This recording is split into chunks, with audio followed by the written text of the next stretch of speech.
Hermanos, no sé cuántos tuvieron la oportunidad desafortunada de ver la ceremonia y todos los eventos relacionados al inicio, a la inauguración de estos Juegos Olímpicos de este año 2024. Yo no los vi. Hace tiempo que no me llevo muy bien con el televisor, pero es un poco difícil pasar desapercibido de toda la algarabía que generó esta ceremonia y estos actos alrededor de esta inauguración. Cuando usted ve estas cosas, usted se da cuenta cómo está el mundo.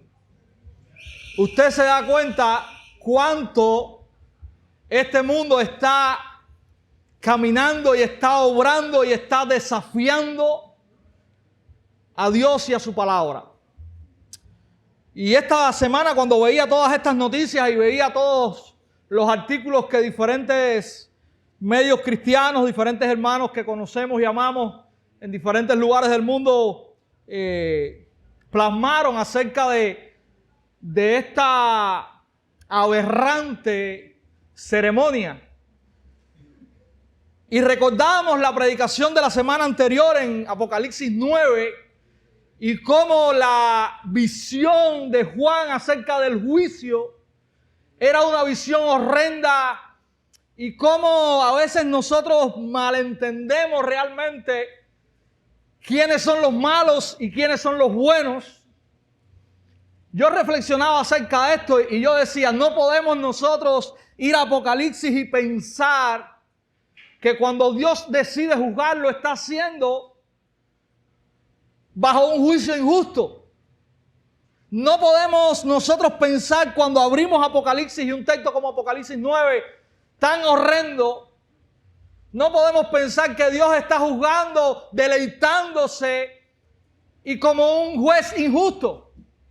Tenemos que tener nosotros una perspectiva correcta del mal que opera alrededor nuestro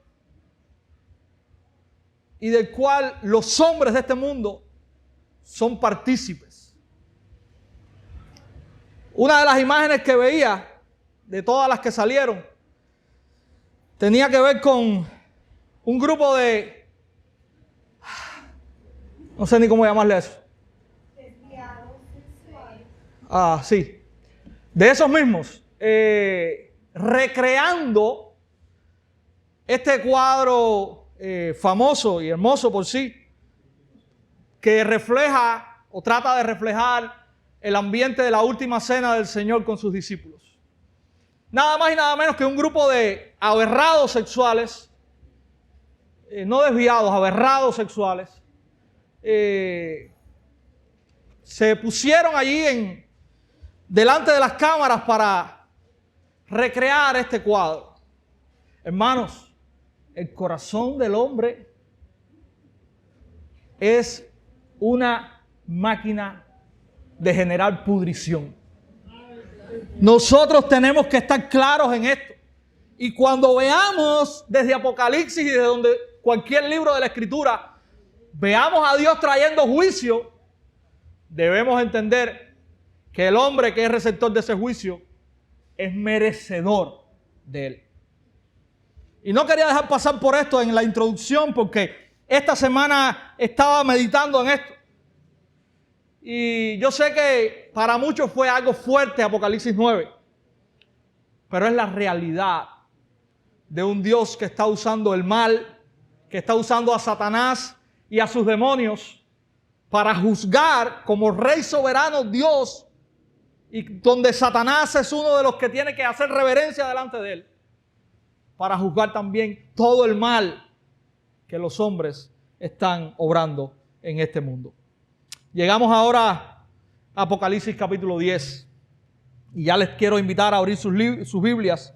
En este capítulo estamos en la semana número 17 en la que hemos estado trayendo esta serie en este libro, un poco difícil de interpretar en cuanto a sus particularidades, pero que tiene un mensaje hermoso para la iglesia, un mensaje de esperanza y de victoria para la iglesia, y que nos recuerda que mientras el Señor viene o mientras el Señor está viniendo, Él está estableciendo sus juicios, Él está salvando a su pueblo, y que hay un final, como cantábamos también ahorita, donde la gloria de Cristo será vista, donde los malos serán juzgados y donde su pueblo reinarán con Él por siempre.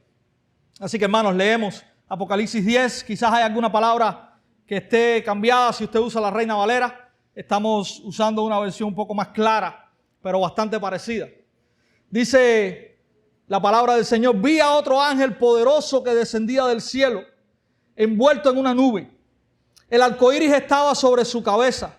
Su rostro era como el sol y sus pies como columnas de fuego. Tenía en su mano un librito abierto. Puso el pie derecho sobre el mar y el izquierdo sobre la tierra. Y gritó a gran voz, como ruge un león. Y cuando gritó, los 7 truenos emitieron sus voces. Después que los 7 truenos hablaron, iba yo a escribir, cuando oí una voz del cielo que decía: sella las cosas que los 7 truenos han dicho y no las escribas. Entonces el ángel que yo había visto de pie sobre el mar y sobre la tierra levantó su mano derecha al cielo y juró por aquel que vive por los siglos de los siglos, quien creó el cielo y las cosas que en él hay, y la tierra y las cosas que en ella hay, y el mar y las cosas que en él hay, que ya no habrá más demora. Porque en los días de la voz del 7º ángel, cuando esté para tocar la trompeta, entonces el misterio de Dios será consumado, como Él lo anunció a sus siervos los profetas. La voz que yo había oído del cielo, la oí de nuevo hablando conmigo. Ve y toma el libro que está abierto en la mano del ángel que está de pie sobre el mar y sobre la tierra. Entonces fui al ángel y le dije que me diera el librito. Y él me dijo: tómalo y devóralo. Te amargará las entrañas, pero en tu boca será dulce como la miel. Tomé el librito de la mano del ángel y lo devoré, y en mi boca fue dulce como la miel. Pero cuando lo comí, me amargó las entrañas. Y me dijeron: debes profetizar otra vez acerca de muchos pueblos, naciones, lenguas y reyes. Señor, aquí está tu palabra, y como cantábamos ahorita, te rogamos que tú puedas hablar por medio de ella a nosotros en esta mañana. Señor, que tu palabra pueda ser manifiesta, pueda ser escuchada, que tú quites toda palabra de hombre, Señor, toda palabra inútil, y que, oh Padre Celestial, podamos transmitir tu palabra fielmente en esta mañana. Que tú recibas gloria por medio de ella, que recibas gloria al nosotros recibirla con gozo, y también al nosotros, Señor, ponerla por obra en nuestras vidas. Edifícanos por medio de tu santa y bendita palabra, Señor. Rogamos que nos auxilies, rogamos, Señor, que tú puedas guiarnos por medio de tu Espíritu, Señor. Oramos en el bendito nombre de Cristo Jesús. Amén. Hermanos, este es otro texto de imágenes, pero queremos mirar una gran verdad que se resalta dentro de estas palabras de Apocalipsis 10, y es esta verdad: prediquemos el evangelio de Cristo hasta la consumación de los tiempos. Prediquemos el evangelio de Cristo hasta la consumación de los tiempos. Y vamos a estar viendo este capítulo 10 en 2 partes. La primera de ellas en los versículos del 1 hasta el versículo 7, viendo la consumación del misterio de Dios y cómo esta consumación se acerca. Comienza el texto que tenemos delante con la aparición. Juan ve ahora a un ángel poderoso, o un ángel fuerte, si usted usa la Reina Valera del 60, que descendía del cielo. Y este ángel está dándonos, o la palabra nos está dando ciertas características allí que vamos a estar viendo un poquito, que nos va a hacer mirar o hacer un poquito ver la intención que tiene este ángel. Dice en primer lugar que era un ángel fuerte o un ángel poderoso. Si usted es observador, hay otro lugar en Apocalipsis donde se menciona o se hace referencia a un ángel con este apellido. ¿Recuerda dónde es? Ya lo vimos. Si usted va a Apocalipsis capítulo 5, verso 1, dice lo siguiente: en la mano derecha de aquel ángel que estaba sentado en el trono vi un libro, escrito por dentro y por fuera, sellado con 7 sellos. Dice la Escritura: vi también a un ángel poderoso o un ángel fuerte que anunciaba a gran voz: ¿quién es digno de abrir el libro y desatar sus sellos? Estas son las dos ocasiones que hemos visto hasta ahora donde en Apocalipsis se menciona este adjetivo o esta característica de este ángel.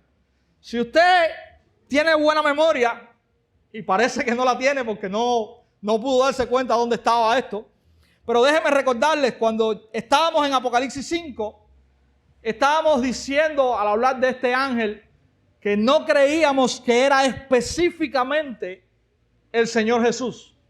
¿Por qué? Porque después que este ángel hiciera esta pregunta, nosotros íbamos a ver entrar en escena entonces a aquel león de la tribu de Judá, aquel cordero inmolado, cuando Juan se vira y ve que es el Señor.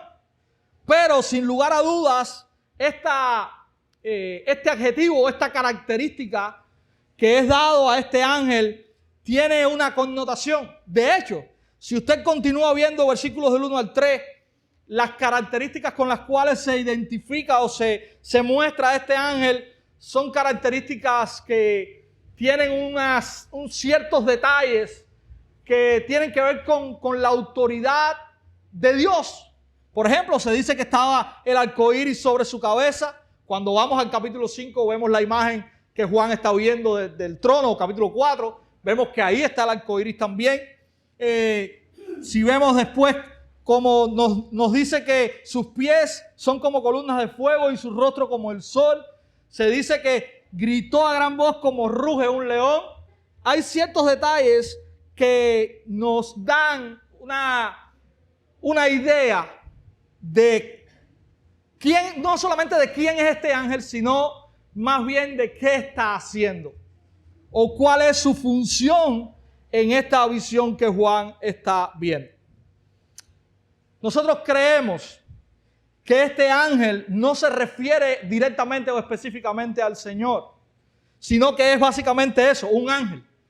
Pero este ángel se manifiesta o se le da la característica de fuerte o poderoso precisamente porque él está representando o viene con la autoridad del Señor. Básicamente, si usted sigue leyendo, por ejemplo, en el verso 2, miren lo que dice. Tenía en su mano un librito abierto, puso el pie derecho sobre el mar y el izquierdo sobre la tierra. Y cuando usted ve esta imagen de los pies puestos sobre algo, eso está indicando autoridad. Eso está indicando esto que yo estoy pisando con mis pies es mío. ¿Okay? De hecho, cuando usted va al Antiguo Testamento, esto es algo que usted puede ver, por ejemplo, cuando Dios le da a la tierra en conquista a su pueblo al sacarlo de Egipto. Él le dice, todo lo que pise tus pies, ¿verdad? Entonces, eso denota autoridad. Y este ángel está mostrando, y es curioso, dice que tiene su pie derecho sobre el mar, su pie izquierdo sobre la tierra.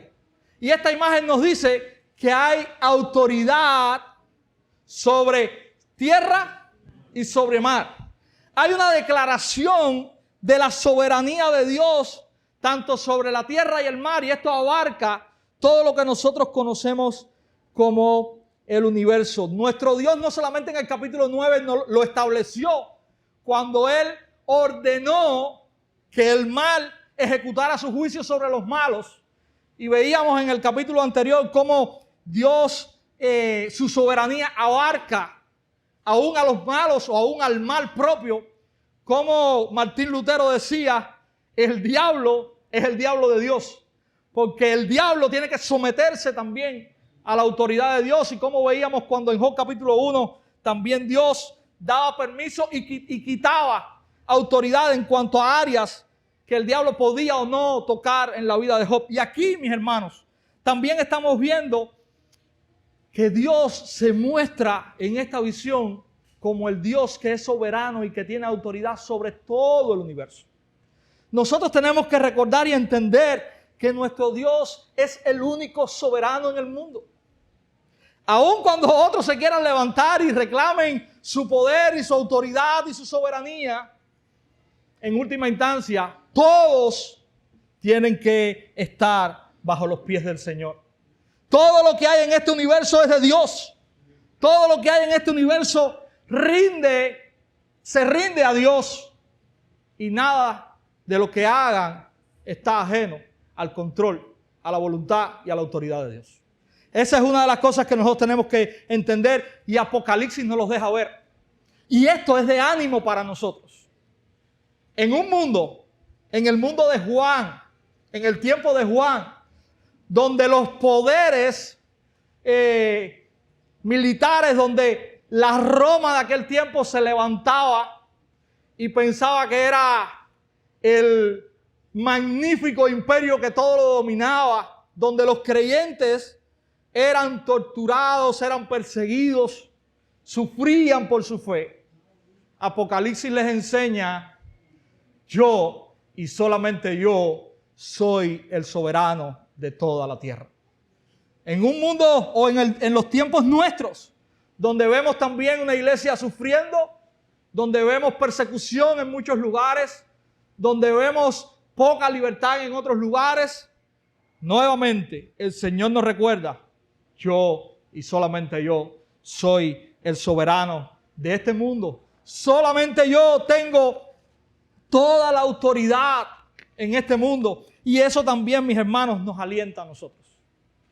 Quizás estemos pasando situaciones, quizás veamos cosas que no nos encajen, pero Dios sigue estando en su trono. Él es soberano, Él gobierna sobre tierra y sobre mar, y todo lo que está ocurriendo está bajo su absoluto control y dominio.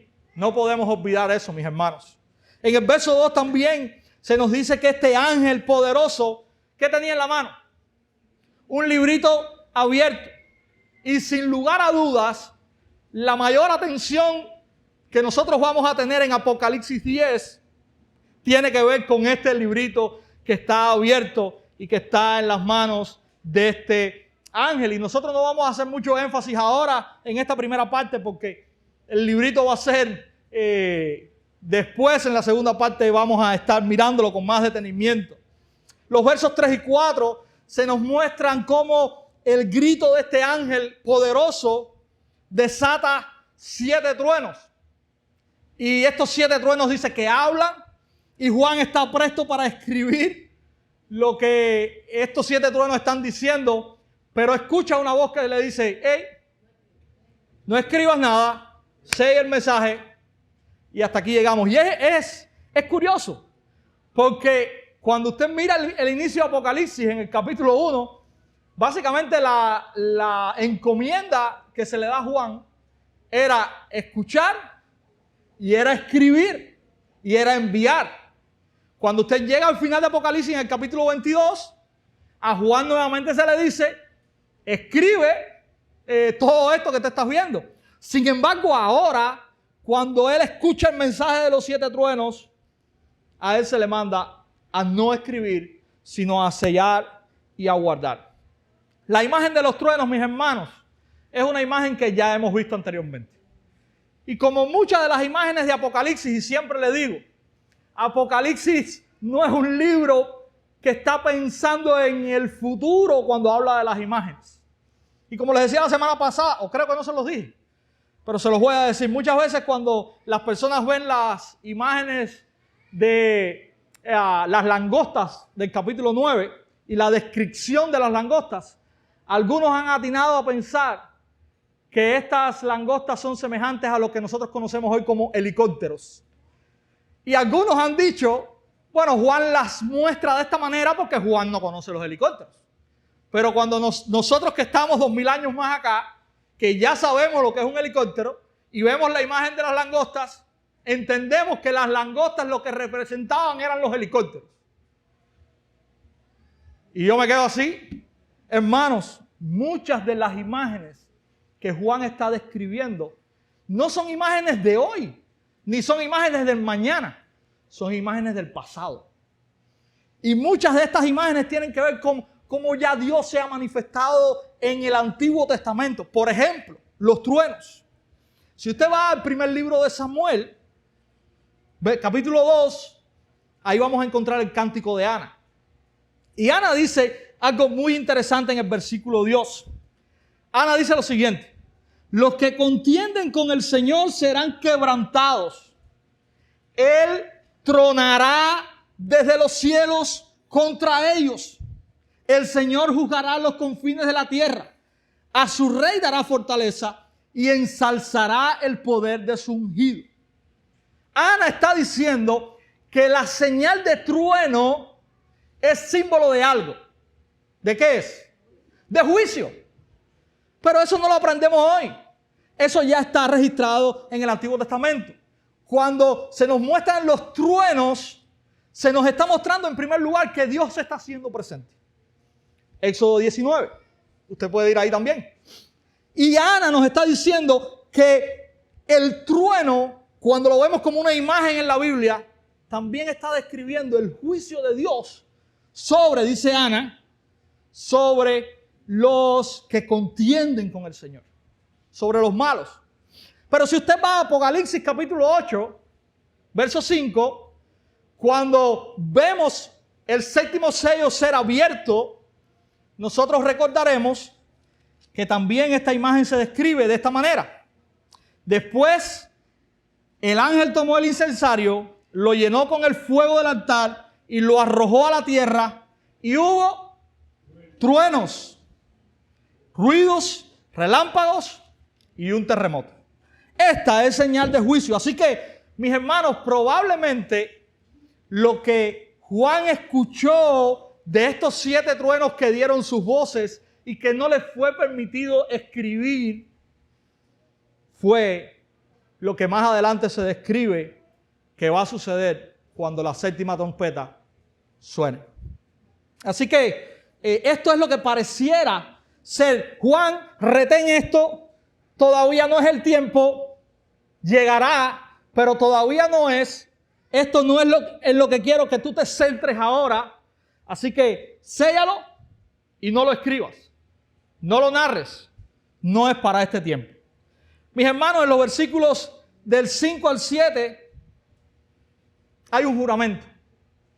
Dice que el ángel que estaba parado sobre el mar y sobre la tierra levantó su mano derecha al cielo y él hace un juramento. Verso 6 dice: y juró por aquel que vive por los siglos de los siglos, quien creó el cielo y las cosas que en él hay, y la tierra y las cosas que en ella hay, y el mar y las cosas que en él hay, que ya no habrá más demora. Esto tampoco es nuevo. Yo quiero que usted vaya conmigo, que escuche una imagen muy similar descrita en el libro de Daniel.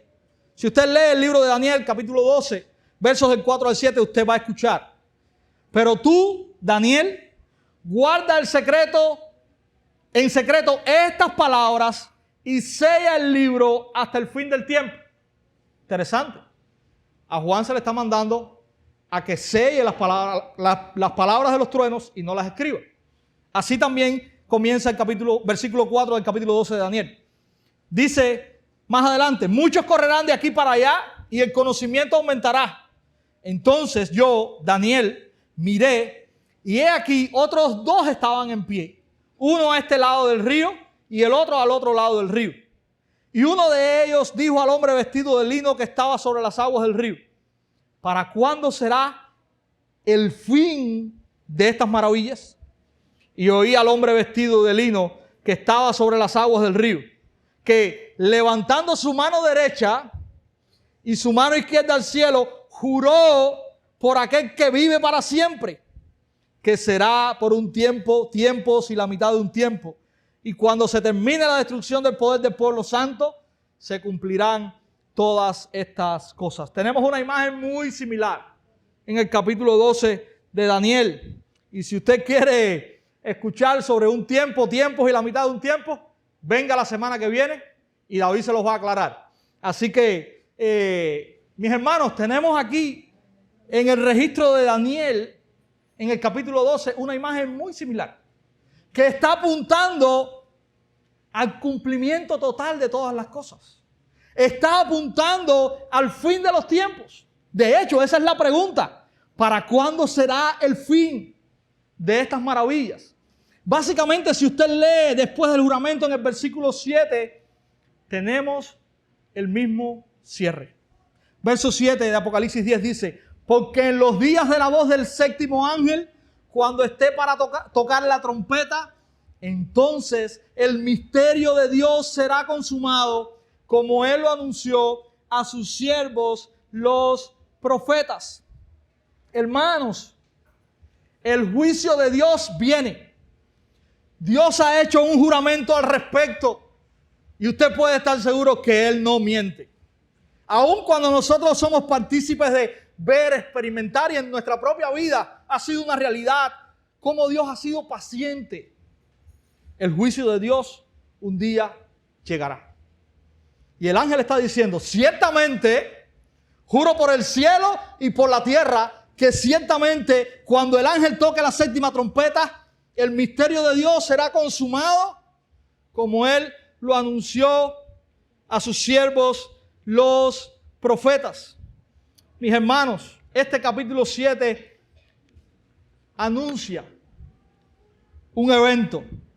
Juan está escuchando la promesa de un día de juicio que será establecido el día en que Jesucristo regrese glorioso. Al tocar la séptima trompeta, el juicio será establecido finalmente. Mis hermanos, cuando nosotros hablamos del Evangelio, nosotros muchas veces reducimos el Evangelio solamente a la muerte y la resurrección de Cristo. Pero uno de los aspectos del Evangelio también tiene que ver con que Jesucristo regresará un día. Será un regreso glorioso para nosotros, pero será un regreso en juicio para los demás. Y este es el mensaje que está siendo anunciado aquí. Cuando usted va al comienzo de la Escritura, desde el libro de Génesis capítulo 3, se nos habla de la simiente de la mujer que está aplastando la cabeza de la simiente de la serpiente. Hay un día de juicio. Ese es el anuncio y lo que nosotros conocemos como el protoevangelio. Si usted comienza a ver los profetas y va al profeta Isaías, este gran profeta, usted puede leer no solamente en el capítulo 53, donde Isaías habla del siervo sufriente. Si va a los capítulos 65 y 66, usted podrá ver cómo Isaías también nos habla de ese juicio final horrendo. Y nos habla en el 66 entonces de ese día glorioso de restauración que nosotros entendemos hoy que es para la iglesia del Señor. Si usted va al Nuevo Testamento, Jesús está hablando acerca de ciudades donde Él entró y predicó el Evangelio y ellos no se arrepintieron. Y Él habla ayes o trae ayes sobre estas ciudades. Una de ellas dice: ay de ti, Corazín. Y menciona obras que se han hecho dentro de ellas y ellas no se han arrepentido. Y trae el ay precisamente acordándose de que un día ellas serán juzgadas por su incredulidad. Cuando llegamos, mis hermanos, a este texto, vemos que hay un día donde ciertamente el juicio llegará. Y si llegamos a Apocalipsis, y vamos a llegar en algún momento, a Apocalipsis 19 y 20, vamos a ver este juicio siendo traído en toda su magnitud. Entonces, mis hermanos, en esta primera parte, nosotros somos recordados de que hay un día y que ciertamente llegará, porque el Señor ha jurado por su nombre, de que ese día vendrá en juicio sobre esta tierra. Pero este texto no termina ahí. Versos del 8 al 11, hay un llamado y para nosotros, y este fue el subtítulo que puse a este punto, prediquemos el Evangelio. Si leemos del 8 al 10, dice Juan: oí la voz que yo había oído del cielo, la oí de nuevo hablando conmigo. Ve, toma el libro que está abierto en la mano del ángel que está de pie sobre el mar y sobre la tierra. Entonces yo fui al ángel y le dije que me diera el librito. Y él me dijo, tómalo y devóralo. Te amargará las entrañas, pero en tu boca será dulce como la miel. Tomé el librito de la mano del ángel y lo devoré. Y en mi boca fue dulce como la miel. Pero cuando lo comí, me amargó las entrañas. Ahora hay un llamado a Juan a que vaya y tome el libro que está abierto en la mano del ángel y a que lo devore, o como si usted tiene la Reina Valera, creo que dice, cómalo. Juan tendría un doble sabor en su ser. Dice que sería en su boca dulce como la miel, pero que cuando lo comiera en sus entrañas sería amargo. Mis hermanos, esto tampoco es nuevo. Esto tampoco es nuevo. Yo quiero que usted vaya conmigo a Ezequiel, capítulo 2, y vamos a ver cuál es el llamado del Señor a este profeta, para que vea la gran similitud que hay en estos dos pasajes. Ezequiel capítulo 2, y vamos a estar también en el capítulo 3 hasta el versículo 14. El 2 completo. Escuchen, dice, entonces él me dijo, hijo de hombre, ponte en pie para que yo te hable. Mientras él me hablaba, el Espíritu entró en mí y me puso en pie y oí al que me hablaba. Entonces me dijo, hijo de hombre, yo te envío a los israelitas, a una nación rebelde que se ha rebelado contra mí. Ellos y sus padres se han levantado contra mí hasta este mismo día. A los hijos de duro semblante y corazón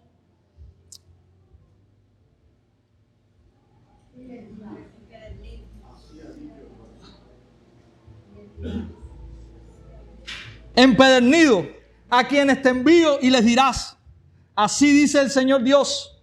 Tal vez ellos escuchen o dejen de escuchar, porque son una casa rebelde. Sabrán que un profeta ha estado entre ellos. Y tú, hijo de hombre, no temas, no les temas a ellos ni a sus palabras, aunque haya contigo cardos y espinas y te sientes en escorpiones. No temas sus palabras ni te atemorices ante ellos, porque son una casa rebelde. Les hablarás mis palabras, escuchen o dejen de escuchar, porque son rebeldes. Y tú, hijo de hombre, escucha lo que te hablo, no seas rebelde como esa casa rebelde. Abre tu boca y come lo que te voy a dar. Entonces miré que una mano estaba extendida hacia mí y en ella había un libro. Él lo desenrolló delante de mí y estaba escrito por delante y por detrás. Y en él estaban escritas lamentaciones, gemidos y ayes. Entonces él me dijo, hijo de hombre, come lo que tienes delante, cómete ese rollo y ve, habla a la casa de Israel. Abrí pues mi boca y él me dio a comer el rollo.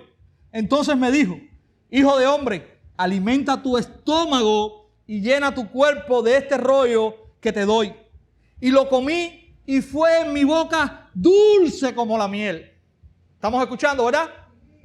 Me dijo además, hijo de hombre, ve a la casa de Israel y háblales con mis palabras, porque no eres enviado a un pueblo de habla incomprensible y lengua difícil, sino a la casa de Israel. Tampoco te envío a pueblos numerosos de habla incomprensible y lengua difícil, cuyas palabras no puedas entender. Aunque si te enviara a ellos, ellos te escucharían. Pero la casa de Israel no querrá escucharte, ya que no quieren escucharme a mí. Ciertamente, toda la casa de Israel es terca y de duro corazón. Por eso he hecho tu rostro tan duro como sus rostros y tu frente tan dura como sus frentes. Como esmeril, más duro que el pedernal he hecho tu frente.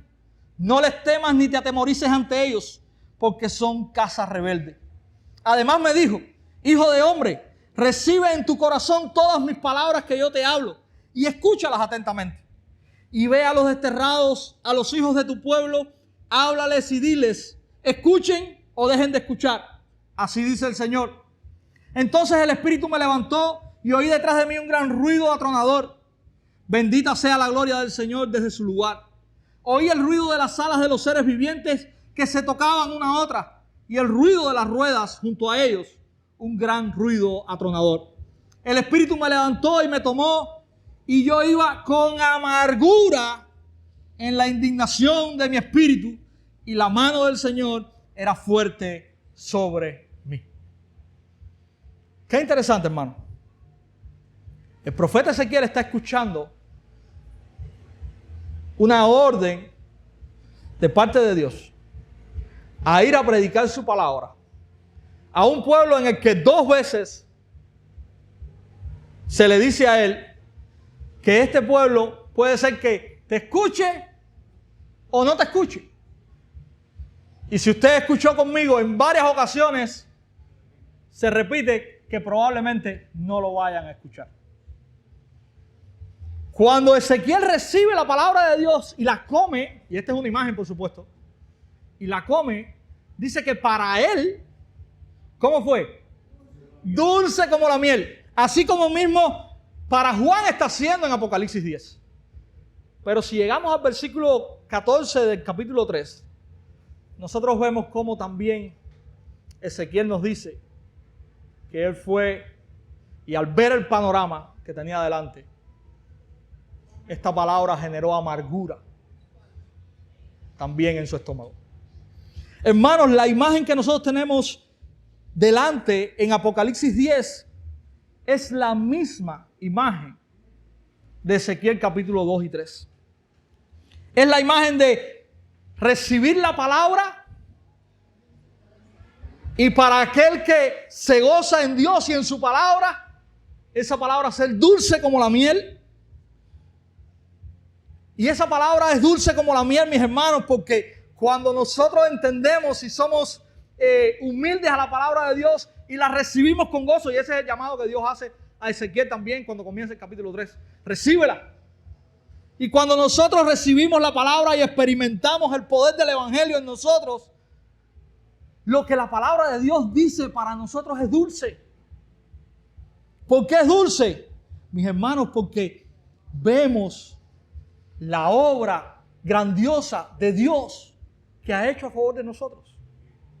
Entendemos que Dios nos ha salvado por medio de su Hijo. Entendemos cuán bondadoso, misericordioso y lleno de gracia es Dios. Entendemos que nada de lo que hemos recibido por el Evangelio es algo que nosotros merecemos, sino que Dios nos ha dado todas estas cosas única y exclusivamente porque Él es quien es bueno. Dios nos ha dado como un regalo de su gracia inagotable para nosotros. No hay creyente en este mundo que no diga que el Evangelio para él es algo dulce como la miel. Y básicamente esa es la realidad que experimentan los hijos de Dios cuando escuchan el mensaje del Evangelio. Cuando las palabras son dichas y nuestro corazón es contristado por el Señor y tenemos nuestros ojos abiertos a esta gran verdad del Evangelio, esto que nosotros estamos recibiendo es dulce. Aun cuando el mensaje que estemos escuchando es un mensaje que demanda de nosotros arrepentimiento, que nos confronta con nuestro pecado y que nos demanda también creer en el Señor. Pero para aquellos en los cuales el Señor ha obrado, este es un mensaje que llega dulce.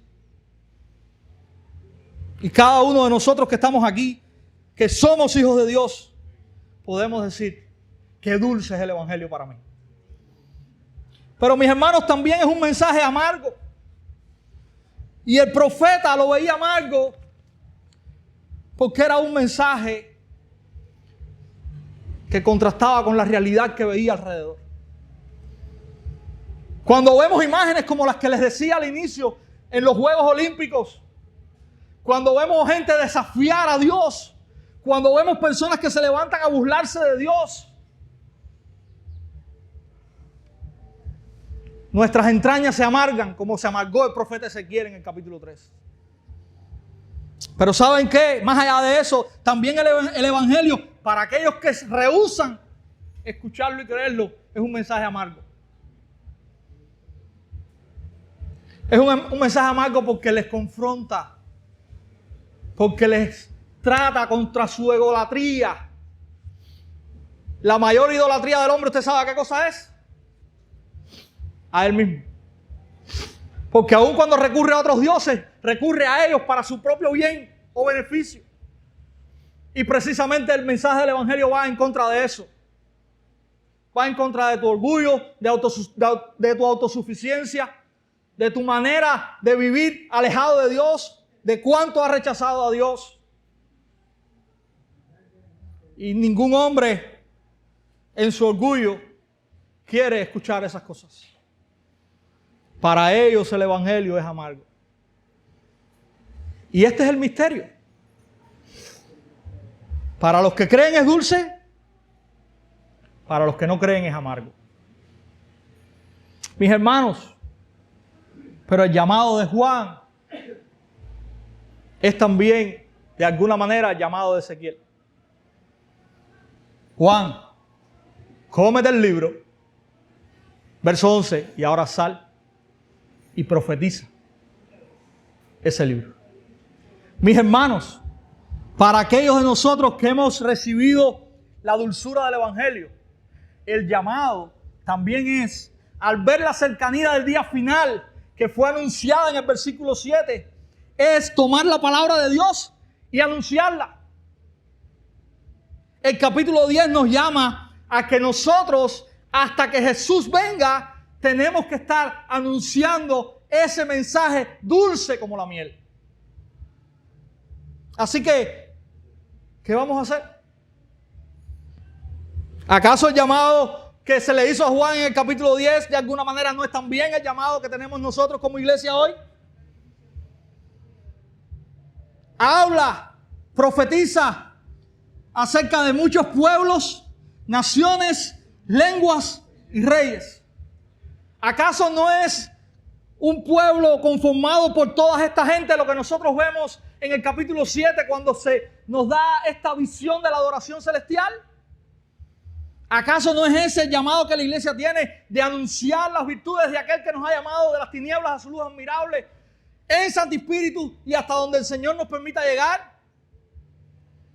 Mis hermanos, tenemos el llamado de predicar el Evangelio, sabiendo incluso que para muchos el mensaje seguirá siendo amargo. Y no es de nosotros el cambiar ese sabor. Es solo una atribución de Dios y está bajo su soberanía. Pero sí nosotros tenemos un llamado claro. Profetiza. Y no es decir 40 boberías. Lo que somos llamados a profetizar es este libro. Y ahí está el mensaje que el mundo necesita escuchar. A eso es a lo que somos llamados. Amigo que estás aquí en esta mañana, quizás hayas escuchado muchas veces ese mensaje. Quizás muchas veces ha sido amargo. Para cada uno de de nosotros que estamos aquí, quizás para muchos, en muchas ocasiones también ese mensaje fue amargo. Para mí fue amargo una pila de veces. Pero quiero decirte algo. Dios ha jurado por Él mismo que un día su juicio final vendrá.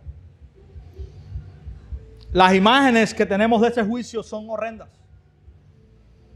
Y no hay ninguna manera en que puedas escapar de Él por tus medios. Y yo quiero ser muy enfático en esto. Los hombres somos especialistas en nuestro orgullo y en nuestra autosuficiente insuficiencia de tratar de hacer todas las cosas por nosotros mismos. Aún hasta poder estar bien con Dios. Muchos piensan que la religión es el camino. Y yo voy a la iglesia y todo conmigo está bien. En los días del profeta Amós, eso era lo que creía el pueblo. Anhelaban el día del Señor y el profeta tuvo que decirle: hey, si el día del Señor viene ahora, todos ustedes van a ser juzgados.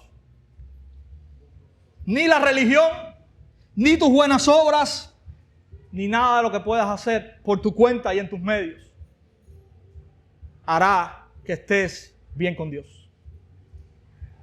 Pero la buena noticia es que lo que Dios ha hecho sí te puede llevar a estar bien con Él. ¿Y qué Dios ha hecho? Bueno, Dios ha enviado a su Hijo. Aquel que no es como nosotros, aquel que sí es completamente justo, santo y perfecto, ha muerto en la cruz para lavar tus pecados si te arrepientes y crees en Él. Y si lo haces, ahora al escuchar esta verdad, que yo sé que va en contra de tu orgullo, que yo sé que va en contra de tu corazón, pero si haces esto, te arrepientes y crees en Jesucristo, este mensaje también será dulce como la miel para ti. Así que el llamado de Dios no es mi llamado, el llamado de Dios es que te arrepientas y creas en Cristo para salvación de tu alma. Y ese llamado, por supuesto, conlleva una respuesta tuya. ¿Seguirás mirando el Evangelio de Jesucristo como algo amargo? ¿Seguirás rechazándolo? ¿Seguirás de alguna manera confrontando tu rebeldía en contra de Dios? ¿O vendrás ante el urgente llamado de Dios en arrepentimiento y en fe a Él? Esa es la decisión que tienes que tomar. Si en esta mañana el Señor ha hablado, no quiero que te vayas de aquí sin decírselo a alguien de los que está aquí. Quizás alguien que te invitó, acércate a Él y cuéntale. Yo estoy seguro que será un día de gozo para ti, para Él y para todos nosotros. Mis hermanos, continuemos predicando el Evangelio. El día final se acerca. Hay muchos a nuestro alrededor que están perdidos. El llamado del Señor es hasta que Él venga. Iglesia, predica el Evangelio. No todos te escucharán de buena gana. No importa. Eso no depende de ti. A lo que tú estás llamado es a predicar el Evangelio con compasión, con amor, con sacrificio, sabiendo de que el juicio de Dios es veraz, es cierto, Él lo ha prometido y Él lo traerá un día. Nosotros escaparemos de Él por la gracia de su Hijo, pero otros serán condenados. Hermanos, prediquemos el Evangelio de Cristo hasta la consumación de los tiempos. Prediquemos el Evangelio de Cristo hasta la consumación de los tiempos. Este es el llamado de Apocalipsis capítulo 10. Que el Señor nos ayude.